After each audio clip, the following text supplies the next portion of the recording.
Former Alaska Governor Sarah Palin, whose book, Going Rogue, hits the shelves today, and it's already headed for, I think, a record in sales. Governor Palin, thanks for making time. It's great to talk to you again. We spoke last Thursday in an interview for the Limbaugh letter, but it's great to have you here on the radio. Hey, thank you so much, and dittos from an Alaskan.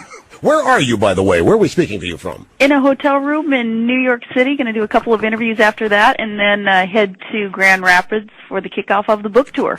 This is going to be exciting. Are you looking forward to that? I am so looking forward to this. I cannot wait to meet some of these good Americans all across this country. It's going to be a blast. They can't wait to meet you, judging by the reception you got during the campaign. Now, ladies and gentlemen, Governor Palin, when we spoke last Thursday, I spoke to her a lot about the things in her book regarding the campaign.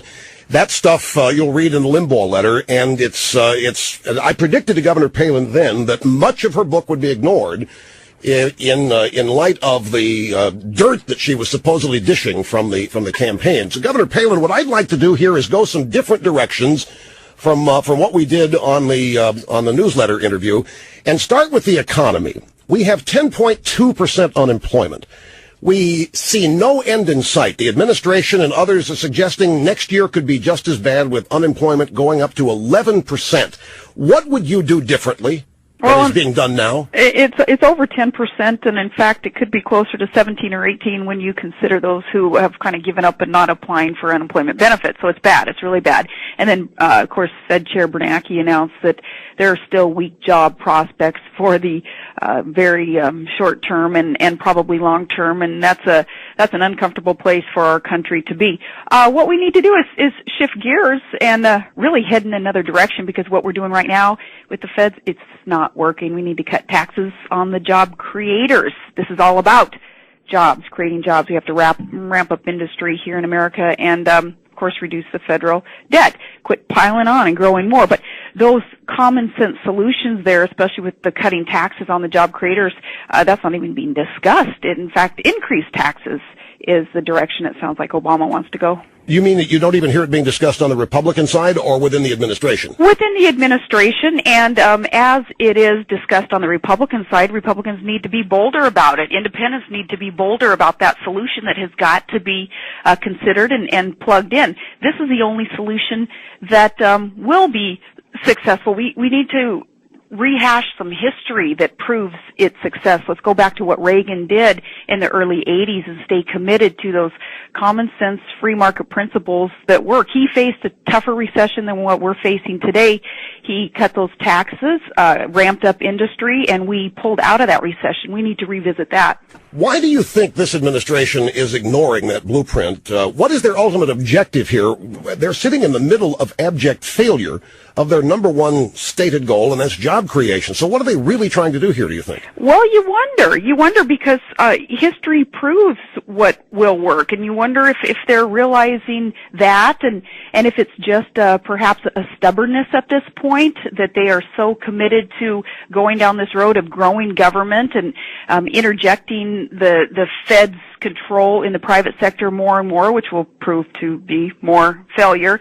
I don't know if it's obstinate thinking that they're engaged in right now, or if they truly just do not believe what the free market, free enterprise, economic solutions are that built up this country. You think this is going to be a major issue in the congressional elections in 2010? And if so, how would you advise Republicans to pursue it?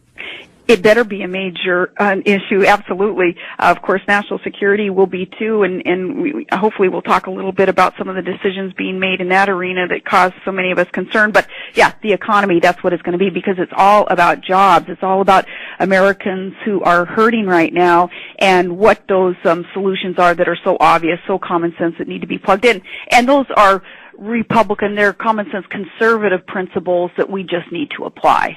New York 23 is being portrayed as a race in which you and I, because we supposedly went up there, handpicked Doug Hoffman. He supposedly lost, even though that they still haven't finished counting the votes. It's 2 weeks. And this is not Chicago. They haven't finished counting the votes. He says he wishes he could unconcede now, but they're trying to diminish conservatism and I think in the process intimidate the Republican Party from going in that direction. What's your read on New York 23? I think that this is exciting. It's encouraging, no matter the outcome, even with this recount of some of those, uncounted ballots. It's exciting that the race is going to be even closer, and it's a clearer and clearer picture that what Americans are seeking, even in a district there in New York, they are seeking common sense, conservative solutions to all the challenges that we're facing. I'm glad to see this. So the positive thing there is that the Republican Party was rebuffed in nominating essentially a rhino, a liberal.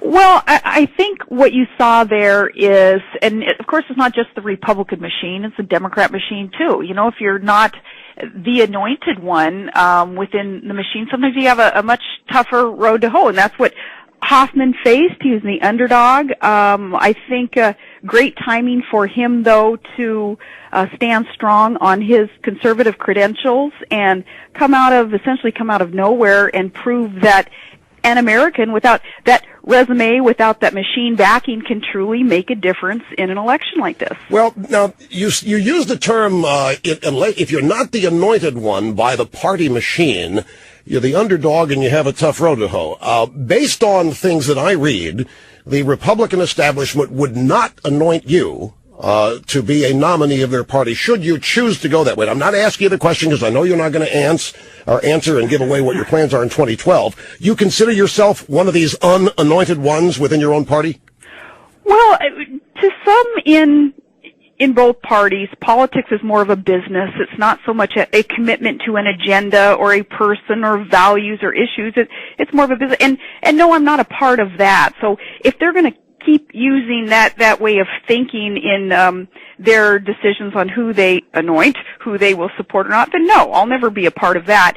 But hopefully we're going to see a shift with independents, with the Republican Party and the Democrat Party, and we're going to get back to what the issues are, what really matters, and then hopefully we're going to go from there, which will be much fairer to the electorate. All right, independents/third party. A lot of people, mistakenly, in my view, are looking at New York 23 as evidence that, see, a third party can actually do well, but that's not a good example because there was no primary there. As you said, the party bosses chose Didi Scazafab on the Republican side and the Democrat. Had there been a primary, New York 23 would not have been constituted as it was. So what are your thoughts now on the viability of a third party if the Republican Party can't be brought around?